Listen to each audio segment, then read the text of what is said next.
L'équipe rédactionnelle de Web Info Télévision vous accueille sur vos actualités. Mesdames et messieurs, partout où vous nous suivez, nous vous disons bonjour et bienvenue. Suite aux offensives à Uvira, le président Félix Tshisekedi a instruit le gouvernement d'envoyer en urgence une mission humanitaire au Burundi et en Tanzanie. Cette action vise à assister les Congolais déplacés par les combats et à coordonner l'aide avec le pays voisin pour répondre à leurs besoins essentiels. Suivez l'extrait du compte rendu du Conseil de ministres d'hier vendredi lu par Patrick Mouyaya. Compte rendu de la 70e réunion du Conseil de ministres. Le président de la République, chef de l'État, Félix Antoine Tshisekedi Tshilombo, a présidé ce vendredi 12 décembre 2025 à la Cité de l'Union africaine, la 70e réunion du Conseil de ministres. 4 points étaient inscrits à l'ordre du jour, à savoir 1. Communication du président de la République, chef de l'État. 2. Point d'information. 3. Approbation d'un relevé des décisions du Conseil de ministres. 4. Examen et adoption de textes.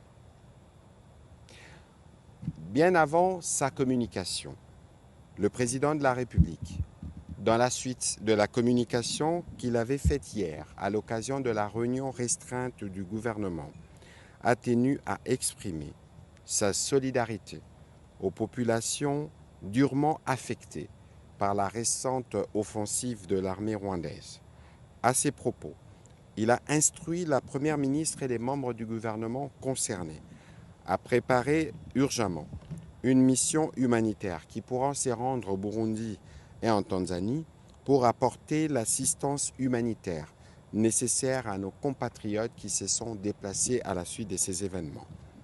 Revenant sur sa communication du jour, le président de la République a commencé par parler de la mise en œuvre des accords stratégiques signés avec les différents pays partenaires. Il est revenu sur la série d'accords récemment conclus avec plusieurs pays partenaires d'Afrique, d'Amérique, d'Asie et d'Europe, notamment le Burundi, l'Uruguay, le Brésil, les États-Unis d'Amérique, le Kazakhstan, le Qatar, la Serbie et d'autres, couvrant des domaines variés tels que la défense, la sécurité, l'économie, les mines, l'agriculture, la culture, les technologies, l'énergie, les infrastructures. La RDC a choisi la voie de la diplomatie pour résoudre les conflits. Ce choix n'est pas une concession ni un signe de fragilité, mais reflète notre sens de responsabilité et notre confiance dans les mécanismes multilatéraux. Ces propos sont de Thérèse Kaikwamba, ministre congolaise des Affaires étrangères, lors du Conseil de sécurité de l'ONU. Malgré les efforts diplomatiques, Excellence, la République démocratique du Congo a volontairement choisi la voie de la diplomatie. Ce choix n'est ni une concession ni un signe de fragilité. Il reflète notre sens des responsabilités et notre foi en des mécanismes multilatéraux qui, s'ils sont pleinement assumés, peuvent encore ramener la paix. Nous avons fait ce choix parce que nous croyons en l'engagement des États-Unis, facilitateur principal du processus de Washington, en la constance de l'État du Qatar, garant du processus de Doha, et en la valeur normative du processus de Luanda, dont les principes continuent de guider l'action de l'Union africaine, désormais conduite par la République togolaise. La RDC a agi de bonne foi, la RDC continue d'agir avec bonne foi. La diplomatie n'est pas pour nous un choix par défaut, elle est l'expression de notre responsabilité d'État et de notre respect du droit international. Monsieur le Président, Excellence, depuis le 4 décembre au soir, les positions autour de Gatagota, Ruvunge, Kaziba, Urarambo, Luvungi et le long de l'axe Kamanyola-Uvira ont été visées par des bombardements provenant des positions RDF M23. Des drones kamikazes ont frappé des zones civiles. Plus de 500 000 personnes ont été renouvellement déplacées. Le Sud Kivu, déjà en fragilité, atteint un seuil de rupture. Ces faits sont documentés par les mécanismes humanitaires et confirmés par OCHA. Il crée également un risque majeur de régionalisation. Des tirs ont déjà touché le Burundi. Uvira n'est distante que de 30 km de Bujumbura. Aucun pays voisin ne peut être exposé à de telles attaques sans risque d'escalade. La stabilité régionale ne peut reposer sur la normalisation de violations aussi graves. Monsieur le Président, moins d'une semaine après la signature des accords de Washington, certains acteurs ont choisi de s'écarter des engagements librement acceptés. Le recours à des narratifs inversés et à une désinformation systématique pour attribuer à la République démocratique du Congo la responsabilité des attaques commises par la coalition RDF M23 est une stratégie désormais bien documentée par des mécanismes internationaux. Nous ne pouvons accepter que la manipulation devienne un instrument de politique régionale. Les faits sont têtus, les résolutions de ce Conseil le sont davantage. La vérité n'est pas négociable et le droit international ne peut être dévoyé pour légitimer l'agression.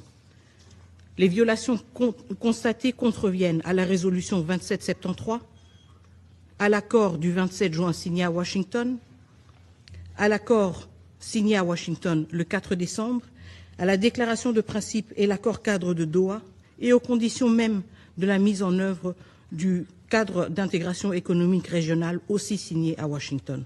Aujourd'hui, c'est la crédibilité de tous ces processus et de leurs garants qui est en jeu. De son côté, le représentant du Rwanda a accusé Kinshasa d'avoir soutenu les forces démocratiques de libération du Rwanda FDLR ces 3 dernières années. Kigali dénonce ainsi l'implication présumée de la RDC dans le soutien à ces groupes armés rwandais. Suivez l'extrait de son intervention. Un fait têtu est que le gouvernement de la RDC ces 30 dernières années a appuyé les FDLR. Les FDLR ne menacent pas uniquement l'intégrité territoriale du Rwanda, mais menacent l'existence même du Rwanda et de sa population. L'un de mes oncles avait payé pour être tué par une balle, parce que soit il choisissait d'être tué par balle ou par machette.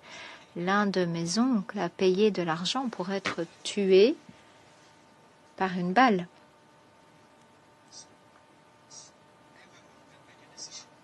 Tout un chacun peut choisir de ne pas se soucier de la situation actuelle, de la menace à laquelle fait face le Rwanda, ou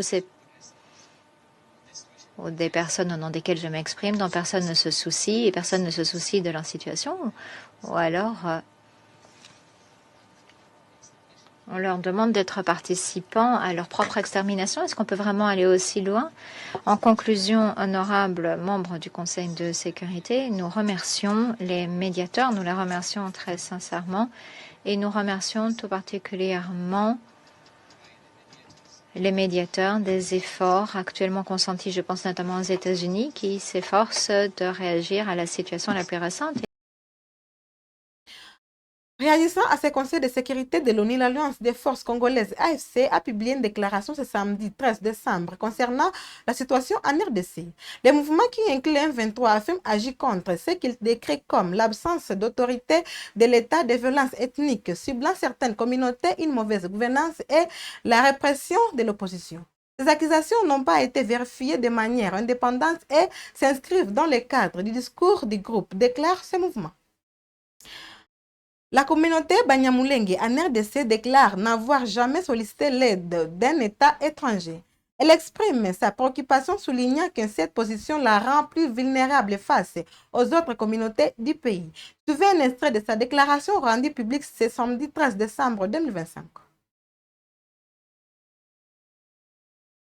Condamnons et rejetons ensuite toute personne, organisation ou État qui tient à instrumentaliser notre tribu pour des fins personnelles et inavouées. La communauté Banyamulenge n'a jamais imaginé l'option d'une quelconque rébellion pour faire valoir ses revendications à sa sécurité, par ailleurs légitime, moins encore demander à un État étranger pour venir la sauver par la guerre, qui la rend encore plus exposée qu'avant contre les autres compatriotes de son pays pour exacerber davantage les discours de haine basés sur le faciès dont ils sont victimes depuis plus de 40 ans.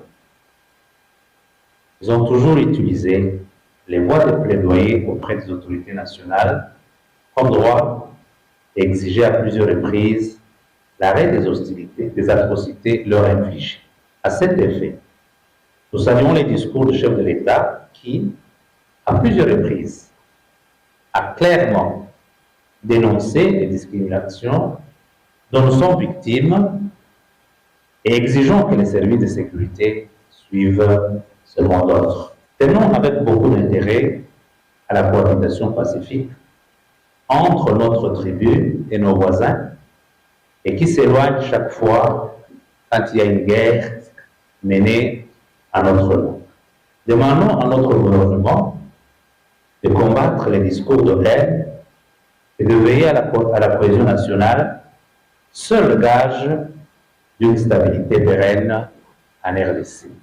Exhortons la population congolaise à ne pas céder à la manipulation et à l'intoxication des extrémistes tous bords.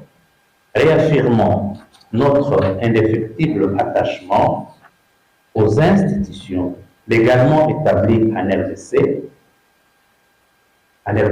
Notre soutien aux institutions n'est pas un vœu pieux, car beaucoup de nos jeunes sont engagés à défendre notre patrie, la République démocratique du Congo, aux côtés de leurs compagnons d'armes au sein des FARDC, et meurent tous les jours au front en train de combattre les ennemis de la République. Notre communauté s'inscrit dans la dynamique des efforts inlassables entrepris par son Excellence Félix Antoine Tshisekedi Tshilombo, président de la République et chef de l'État et commandant suprême dans la recherche de la paix par toutes les voies possibles: diplomatie, rétablissement de l'intégrité du territoire national. Clôturant ces actualités, le comité des mouvements et associations patriotiques dénonce une barbarie d'État après une intrusion armée signalée à Jelimbar, Gombe, la résidence de l'ancien président Joseph Kabila. Des sources proches de Kabila affirment que les biens ont été emportés. C'est que la garde républicaine demande, les SEM appelle à la protection des citoyens et à la fin de ces actes. Suivez leur déclaration.